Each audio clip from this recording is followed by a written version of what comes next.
Hello. In this episode of Heirs for Architecture, I spoke with John Stewart, architect and architectural historian, about his education and work and journey towards architectural history, focusing specifically on his recent book, British Architectural Sculpture, 1851 to 1951, published this year by Lund Humphreys. Heirs for Architecture, a podcast about architecture, buildings, urban culture and space. Hello and welcome to another episode of Heirs for Architecture.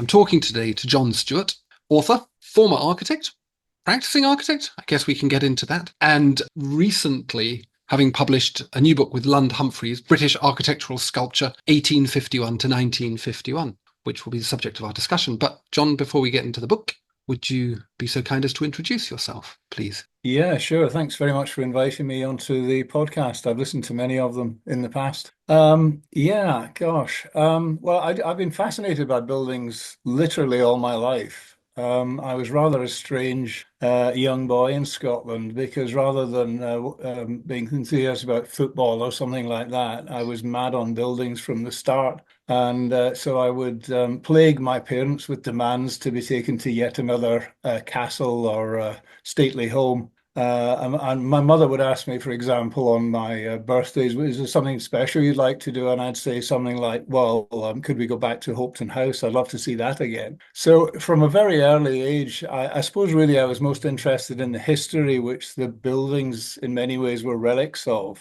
And I had a sense of history from quite a young age. So if I was standing in a broch in Glenelg, I would be thinking about the fact that, my predecessors thousands of years ago had stood there too and lived in that in that structure. So there wasn't much doubt when I came to applying for university that it would be architecture. And my real interest was history of architecture, but somehow or other, I'm not quite sure how, my parents persuaded me to study architecture instead. I think they wanted me to join one of the professions. So I ended up on an architecture course and I guess got to know contemporary architecture and eventually became an architect. I had a very fortunate career. It was very much focused around public buildings. So a lot of schools, Milton Keynes Magistrates Courts, Exeter Crown Courts, the Wycombe Swan Theatre.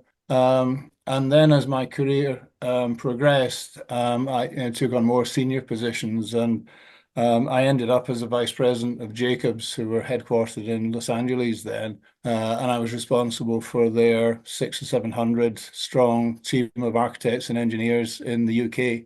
And again, we were responsible for a whole range of fascinating projects like Leeds Arena, Northern Valleys Dance Studios, the Dublin metro stations, the Doha metro stations. And the final project that the team completed just before I called it a day was Blackfriars Station right in the central London, which was just a fascinating project, stringing the new platforms either side of the railway bridge and then providing new ticket halls on the south and the north banks to ease the congestion in that busy commuter station. But by that time, and really for the last nearly 10 years of my career, I was doing next to no architecture. I was just running a business. So, it was 60, 70 million turnover business, and it was just contracts and chasing debts and trying to find good people and all of that. So I got to the stage in my late 50s where I thought I've had enough, and fortunately I was in a position to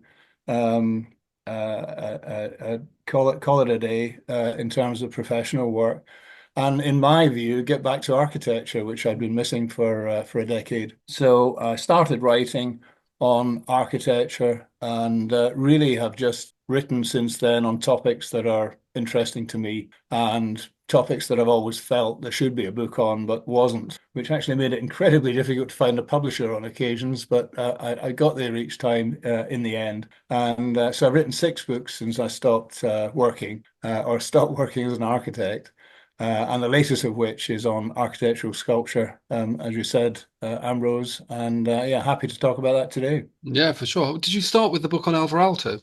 I did, yes. It seemed incredible that there were so many books on Alvar-Aalto, and yet there wasn't really one single comprehensive biography that told his whole life story comprehensively. Mm. So that was the first one. Then Nordic Classicism, 20th Century Town Hall. Burnett and Miller, two Glasgow architects, Hmm. contemporary architects, and then Sir Herbert Baker, and then architectural sculpture. That's So fantastic. it's been an interesting ride. It's pretty good, isn't it? It's pretty good. Not bad at all. Not bad at all. And it's interesting to see that, yeah, this return to writing and in a way return to your earlier desires, distracted by practice. How does this book come about? I mean, so I can see, you've got Alvar Aalto, you've got Nordic classicism, as you say. There's a kind of civicness to some of this. Where does this study of architectural sculpture Well, originate from in your thinking?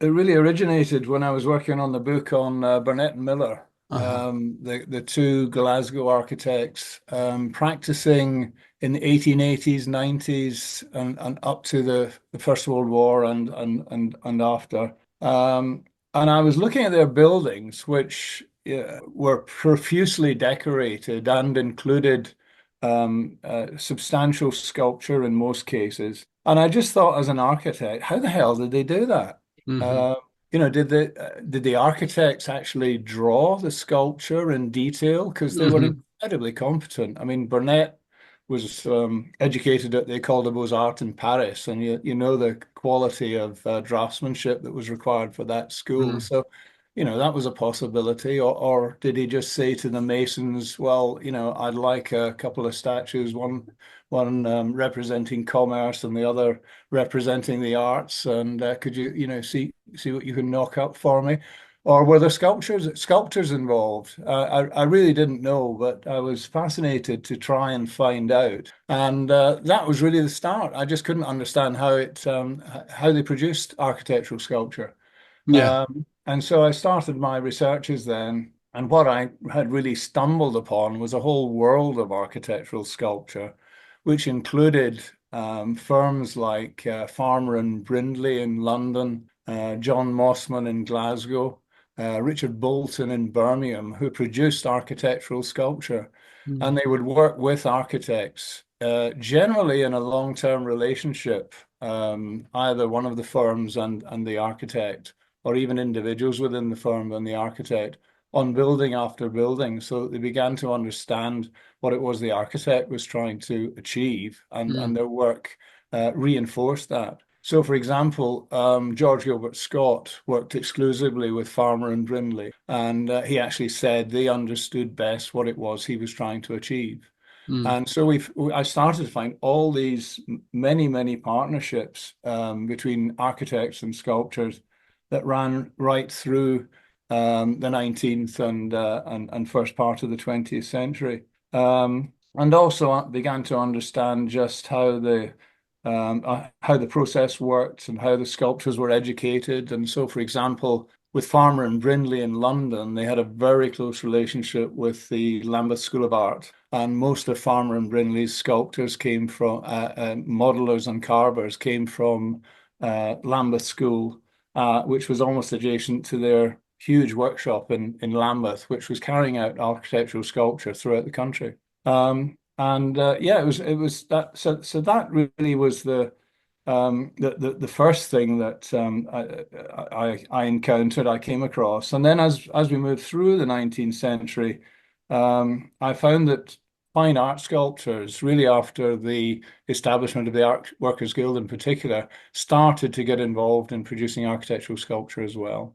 So it's quite a complex process of sometimes it was masons, sometimes it was stone carvers, sometimes architectural sculptures, sometimes fine art sculptors working with architects that actually produced all this extraordinary work that we can still enjoy in Britain.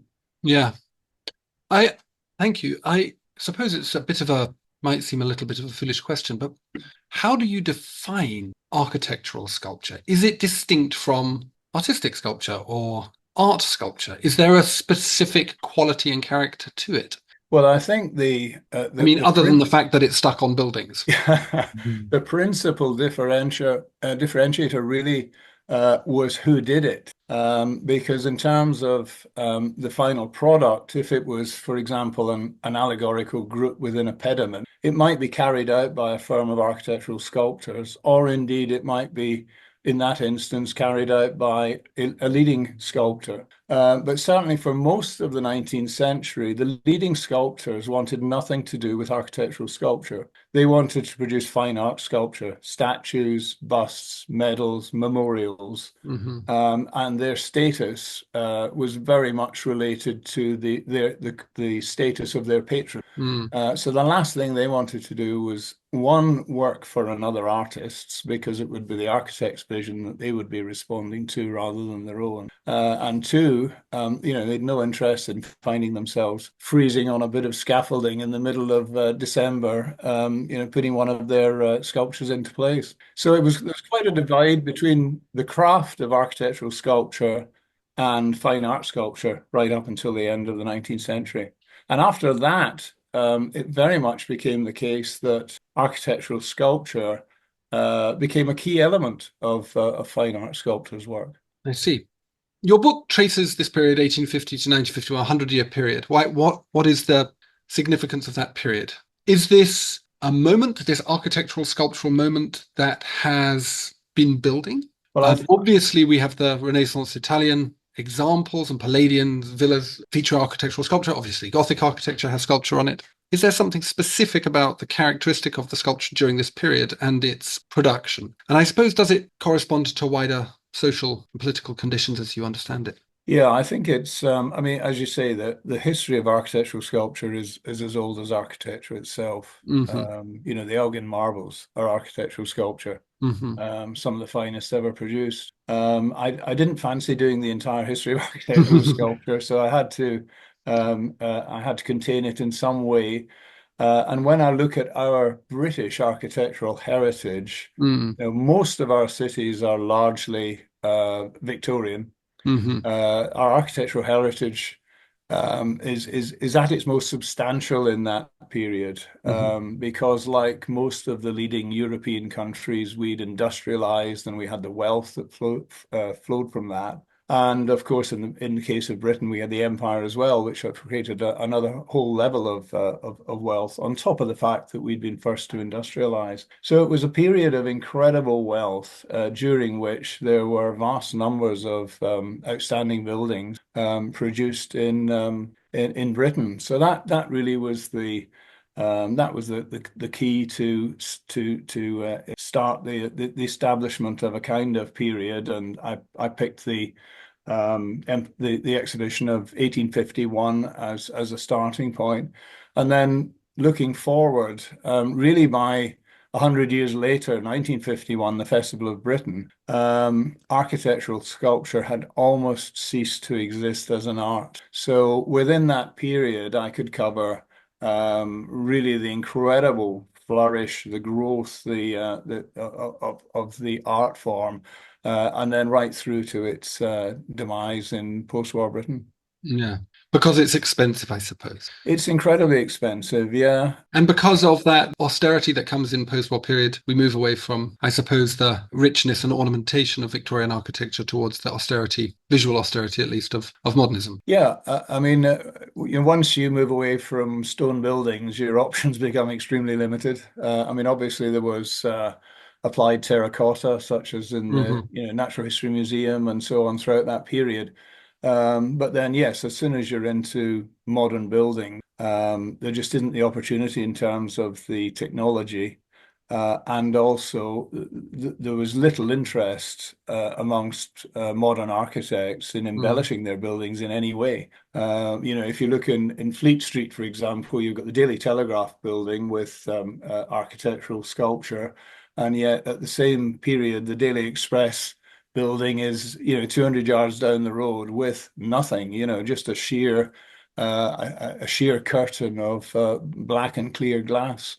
Mm. And so in that context, there really was no opportunity to provide sculpture, nor did the architects wish to see that kind of decoration. I'm kind of interested in the way that sculpture, were it even used now, would be, I suppose, questioned. Its validity would be questioned because it seems to subscribe to a series of values that we no longer hold to. But I'm not sure what those values are. And I was wondering whether this manifestation of sculpture on buildings was a response to a public appetite or whether it was a articulation of a higher, and I don't mean higher, I just mean, you know, social hierarchies higher, political discourse around the identity of the British people, of the empire, imperialism, the new Rome, whatever it is. And you start your book with this description of the Great Exhibition. So it seems to me to be there seems to be a kind of logical connection there between Britain as an imperial state, replicating a visual language, perhaps even beyond a visual language, a physical language on buildings, which ties Britain back into its imperial forebears. Mm. I mean, is that a bridge too far, or is it just that people like sculptures on buildings? I think for most of the 19th century, those involved in producing architectural sculpture were really principally focused on reinforcing the architect's vision in terms of what the building was. And so, for example, in the Northampton Town Hall, which I think is actually one of the finest examples of architectural sculpture in Britain, we've got Edwin Godwin, whose aim is to produce effectively a 14th century English Gothic building in Northampton as their new town hall. The ethos behind that is very much based on Ruskin's writings and the link between the Gothic architecture and Christianity. And so it's expressing the fact that Britain is a Christian country first and foremost. And of course, it's a reaction against the Industrial Revolution as well in many ways. Godwin had actually worked before with a particular firm of architectural sculptors, Richard Bolton and Son in Birmingham, and he required Richard and Bolton to read Ruskin before he started work on the town hall project. And it's interesting when you look at Richard Bolton's sculpture, he actually studied 14th century prints and illustration and sought to replicate them in the sculpture to reinforce the message of the architecture overall. So the architectural sculptors at that stage were very much working with the architects, and we have those relationships between Godwin and Bolton and Gilbert Scott and Farmer and Brindley and Edmund Street and Thomas Art and Alexander Thompson and John Mossman, because with working with the same sculptor or his team, project after project, there started to be an understanding of what it was the architect had to achieve.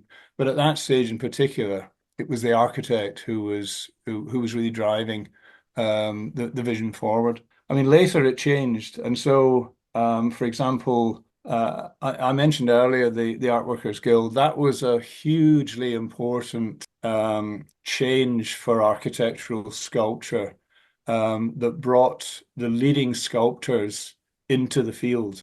And so with a number of key early buildings, I mean, perhaps the most important one is the Institute of Chartered Accountants by John Belcher.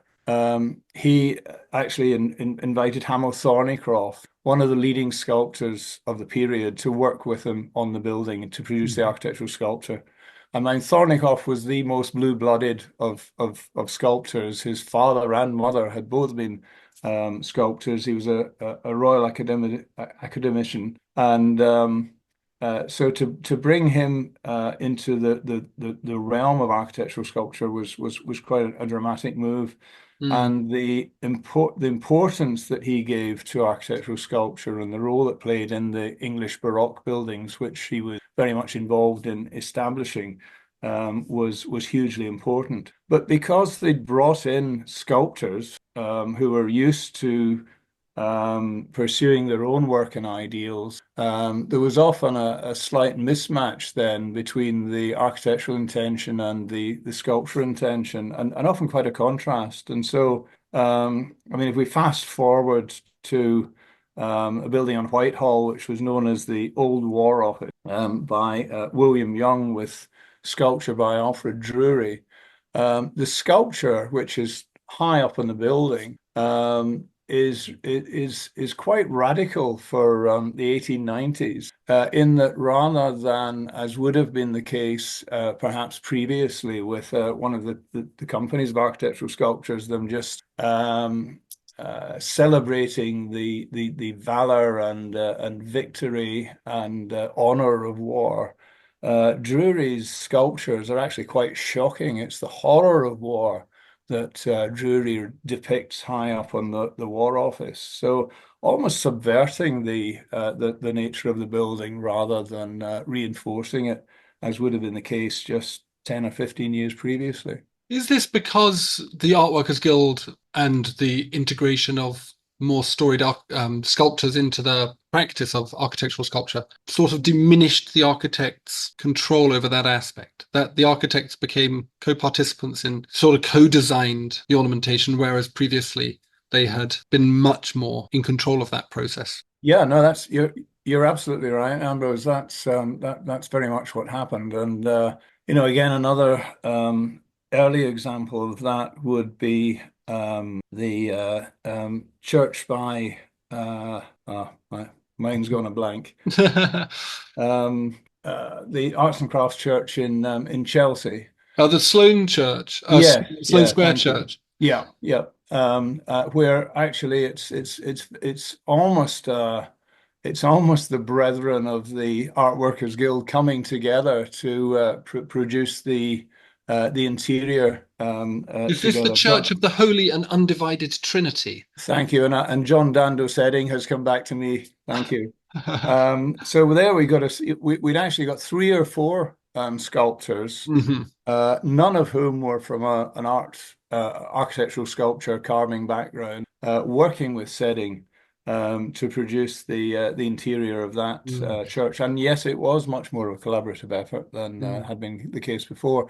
And that continued really up until the First World War. And then after that, it kind of slightly reverted back to the architects in charge. It's a really fascinating idea, the idea of putting sculpture over a building. It creates a very interesting dialogue between the building and the street, between the private building or the civic building and the street and the person in the street. And I find that fascinating.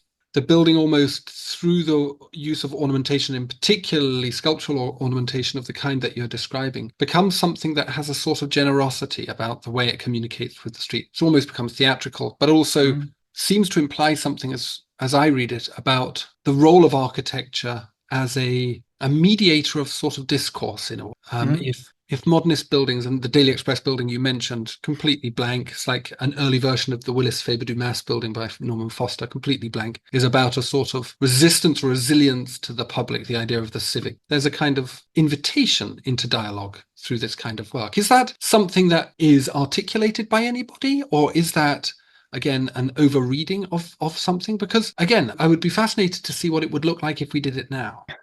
Yeah, it'd be interesting. I mean, who would do it? There would be so much fighting about who would do it. I suppose one of the other things that your research and writing points to is that there was a diffuse material culture there where there were a lot of people who could do this kind of work. I mean, there were schools that trained them. My father went to a school in the 50s where they were trained in this kind of thing, and it was just a Harrow Art School. It was just an art school.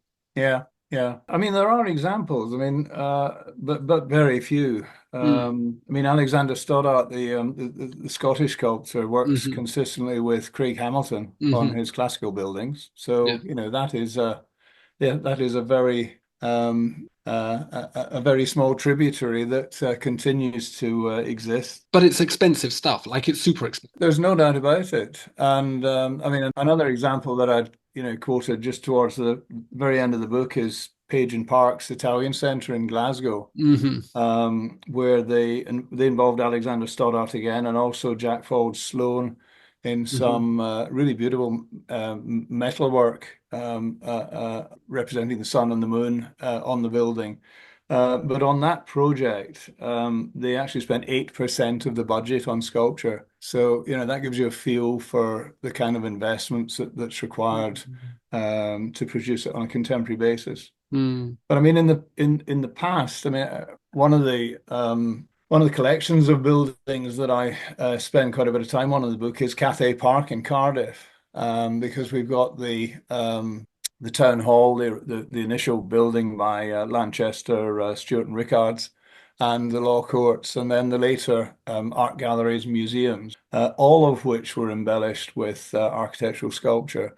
And the client on that occasion, the city council, who established the standards and requirements for all those developments, actually included architectural sculpture as a gift of art to the city. Hmm. So it was art that didn't require anyone to enter a gallery to Hmm. actually appreciate. And so it was a very positive decision that they'd taken to create public art that was integral with the architecture.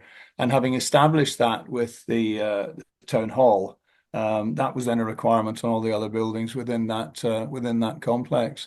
And actually, it's I mean, it's not just one of the finest pieces of town planning in Britain, but it's one of the finest collections of architectural sculpture as well. Just listening to you, again, talking about this kind of collaborative process between the architect and the artist, how does this work uh, in the post-war period? So if it's kind of craft-based, and then we have the Guild of Art Workers Guild emerge, how does this start being realized? Is there a kind of commissioning process? And is there built into, I suppose, the planning system, or as was, a requirement for a certain amount of this sort of thing? Is there an expectation that public and civic buildings will adopt this type of sculptural language? Again, going back to your point about this, I guess, generosity of communication, Mm. or providing art for the common man, for the Yeah. public. No, I don't think there is.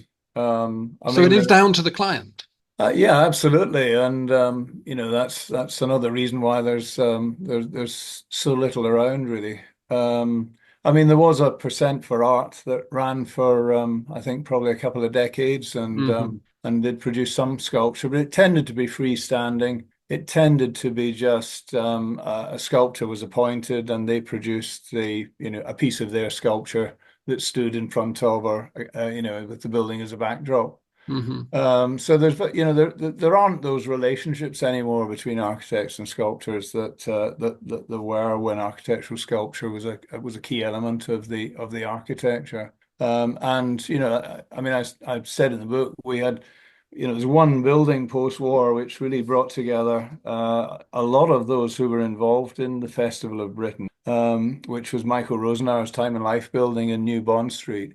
And there we've got the last piece of Henry Moore architectural sculpture, after which Henry Moore, like most of his contemporaries, really retreated into their studio and pursued their own particular interests. Mm. And for him, it was, just the three pieces of Mother and the Child, and the mother, and so on. It was his own personal obsessions that he was pursuing. And when he was involved in producing sculpture for an architectural setting, it was simply a case of another Henry Moore sculpture in that setting. So there's been a complete divide between architects and sculptors. There's very little common ground, and there are very few relationships. But it's because there are so few opportunities these days. But fortunately, we have so many, despite what we've lost and what we may be losing. We have this incredible wealth of buildings from the late 19th and early 20th century, which we can all still enjoy if we just look up and see the incredible sculpture. I was just thinking over the period of 100 years, there must be a noticeable shift in theme. So you mentioned the example of the building where there's a fairly harrowing depiction of war rather than a triumphalist thing. Do you see this drift? Is there a noticeable sort of fin de siècle bit in the 1890s, and is there something that looks very much as you would expect from the Edwardian period, and then from the early Victoria, well, pre-Victoria, but that late Georgian period as well? Does it map across the decades? And is there a Mm. kind of evolution of the languages on display? I mean, even subject-wise, like, does it go from mother liberties and lions to men on horses to... Mhm. Yeah, I mean the subjects were very common that were depicted. And so for every classical bank basically wanted to pay homage to its clients. So there would be agriculture and industry and Mhm. science Mhm. celebrated in the architectural sculpture of the bank. And that was, that was very common. Allegorical sculptures in the pediments with either Britannia or Queen Victoria as the center of the composition, depending on whether you were wishing to pay homage or, in the case of Birmingham City Hall, interestingly, make quite a Republican statement, which had Britannia instead of Victoria in the center. Quite shocking at the time. And not only that, but she was flanked by two local industrialists whom Britannia was holding two laurel leaves, with Britannia holding two laurel leaf wreaths above their heads, as if to emphasize that this country had been made great by them. And not Victoria and her like. And in fact, she was so offended that she refused to come and open Aston Webb's law courts in Birmingham just a few years later. But sorry, That's I'm wonderful. diverting. But no, I mean, I think that it was really the coincidence of the Art Workers Guild bringing the two groups of artists together and the development of the new sculpture movement in the latter part of the 19th century, with brilliant sculptors like George Frampton and Frederick Pomeroy, Harry Bates, W.S. Frith, all contributing, and seeing architectural sculpture as part of the area of work that they would engage in. So it was really that group that gave it incredible vitality and challenge, and really quite sensuous sculpture in many ways. That period really was quite unique within the history. And then really as that started to run out of steam towards the First World War and beyond, as I mentioned earlier, I think the architectural sculpture really reverted back almost into something that the architect would quite clearly control as part Mm. of the creation of their vision. Do you have a particular favorite? You've mentioned Northampton Town Hall. Northampton Town Hall, I think, is quite outstanding. Very difficult. I mean, certainly up there is the Lloyd's Registry Building in Fenchurch Street by Edward Colcott, with architectural sculpture by George Frampton, who is probably my favourite sculptor. And that is just quite outstanding sculpture. Again, portraying Lloyd's business, which was very much about the insurance of shipping, but also the fact that it was worldwide, so symbolizing the various countries around the globe that they were Mm. operating in. But then within that, Frampton produced these absolutely delightful bronze maidens, which were set between the ground floor columns at high level, each of them holding a symbolic ship for Lloyd's. And the quality of the sculpture is quite outstanding, and very cleverly. I think Frampton probably persuaded Calcutt to actually include it predominantly at a low level, where it could very much be seen from the street rather than up on high, as had often been the case previously. So that really is quite an outstanding example, and a real favorite of mine. It's interesting, isn't it? This idea of these new typologies of building that emerge in the Victorian industrial period, which don't have an accepted form to them, an expected, not accepted perhaps, an expected form to them. You mentioned the sort of the Beaux-Arts tradition of education that some of these folk went through and was dominant at the time, particularly in cities like Glasgow. And then you've all of a sudden got this strange new series of buildings, these buildings that come off the back of empire and the philanthropy that can occur through that and the civic needs that are produced by big cities. I find that kind of a really interesting thing, that they start looking towards co-opting, I suppose, or just using, maybe as a better word, this kind of classical language or even Gothic language to try and, I guess, integrate this new social structure and these new building typologies that support it into a kind of historic trajectory, historic story. Mm. I mean, is that one of the things that they're trying to do? Is they're trying to synthesize, I suppose, these strange new types of building? Mm. It's interesting. Because it doesn't last long. It's what I'm interested in, is that as a moment, Yeah. your 100-year period is it goes from the high point to its, as you point out, its sort of disappearance from the public thing. It's almost Yeah. like the building typology and the industrial character of our civilization is incapable of supporting this thing, and not just for money reasons, but also Mm. because, to a certain extent, it's a language that applies to a certain form of civic building from a historical epoch, which doesn't really apply to the contemporary. I mean, it's interesting how the new technologies did develop and impacted upon architectural sculpture and the buildings. I mean, for example, George Gilbert Scott's Midland Hotel, now the St Pancras Hotel, where all the architectural sculpture was done with Farmer and Brindley. Really stunning Victorian building. I mean, it was there as a symbol of the Midland Railway having arrived in Birmingham. Mm-hmm. And so George Gilbert Scott produced this wonderful sweep of Italian 15th century Gothic architecture. And then on the back of that was a train shed, which was stuck on by a different architect. So, there was a complete divide. Mm-hmm. And that's one approach. I mean, another approach was Alfred Waterhouse in the Natural History Museum, because that's actually one of the most radical pieces of Victorian architectural technology that's around, and yet is not really, I don't think, recognized as such. I mean, it's a completely framed building, which is clad internally and externally in terracotta. So all of that building was made by the Ruabon.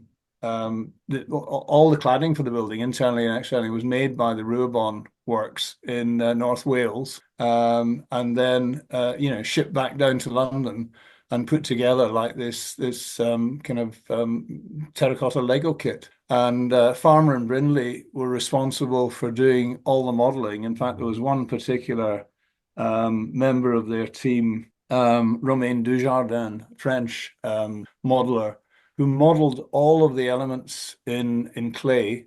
Mm-hmm. And then they were sent up to North Wales, produced in terracotta, sent back down, and then built into the building. And actually, there were quite a few sculptors who were very keen on using terracotta because it meant that their clay model, which would often be interpreted by a stone carver in traditional building, could actually be used exactly for the molds. And then that had the other advantage in that you could actually mass produce many elements of sculpture from the same mold. So you could include even more architectural sculpture within the building because it was effectively an industrialized process. So really a very radical building, very radical response in many ways, although superficially it's just Romanesque revival public building. Yeah, for sure. Do you think there's a space for sculpture in contemporary architecture? Could you imagine a way that it would be integrated into the fabric of the building? I'm not thinking like in a Barcelona pavilion, Mies van der Rohe frame a little cheeky bit of sculpture in there to point out that you've not got sculpture in there, that you're not doing ornament. And what would it be representing? Well, I think that's the other issue that, really after the First World War, there's quite a strong reaction against the kind of subjects of allegorical sculpture that had been commonplace up until then. And, nobody really wanted yet another bank celebrating commerce and industry and the arts and the sciences. And it was the same in reaction to sculpture. There was actually, various people saying, please, no more men in frock coats in our public spaces. So, the society had moved on really from celebrating all of that and felt that it really needed a new language and it struggled to find that language. I mean, I think it was really only the First World War memorials in particular which managed to strike a chord through the 1920s and onwards. but even they were extremely abstract and essentially pre-modernist in their aesthetics. I mean, Absolutely. No, they were. And but there was I mean, sculptors like Jagger, who'd actually served at the front, had seen it all, and he brought a searing realism to his work. On the First World War sculptures, which really struck a chord with with the general public. And but beyond that, as you move through the 20s and into the 30s, yeah, you're really almost searching for appropriate subjects that that still mean something to the majority of society. So I think that was also an issue, and that would be, yeah, you're right. I mean, that would be the case nowadays. But nevertheless, I think if there's the budget and the opportunity, and you had an architect and a sculptor who were sympathetic to each other and wished to communicate a consistent message, there's no reason why that couldn't happen once more. mm, And I mean, it would be great if it would, but one of the real reasons for writing the book is to try and encourage people to just appreciate what we've got already. yeah. Within this period of 100 years, we have just this staggering collection of high quality buildings with outstanding architectural sculpture. And yeah, if we just look up, I think a lot of people will be very surprised at the quality of it. I mean, I thought that when I was photographing Northampton Town Hall, and much of the finest sculpture is just about 6 feet above eye level. And everyone was just passing by, from Primark to Costa or whatever. We'd never have thought that actually they'd got one of the most outstanding buildings in Britain right in the middle of their city. So yeah, we have got so much, Yeah. and ought to appreciate that and hold on to it too. Yeah, for sure. And we'll get on to that, hold on to it a bit. I was thinking, when one visits Italy, I sometimes feel sorry for the amount of heritage they have to look after. It must be crushingly expensive for their local authorities and their heritage group. But our version is the Victorian. If they've got the classical and Renaissance, we've got to worry about the Victorian period, because it was the high point, setting aside the kind of politics of the morality of those situations, which is beyond scope of this podcast and me in general. That was it. And we produced things, as you point out in your book. And I mean, the buildings are profoundly beautiful and remarkable. And it's very difficult. We have so much of it. It's very difficult to look after it. Yeah. No, it is a real challenge. Yeah, I mean, some cities are doing better than other cities. Yeah, London does okay.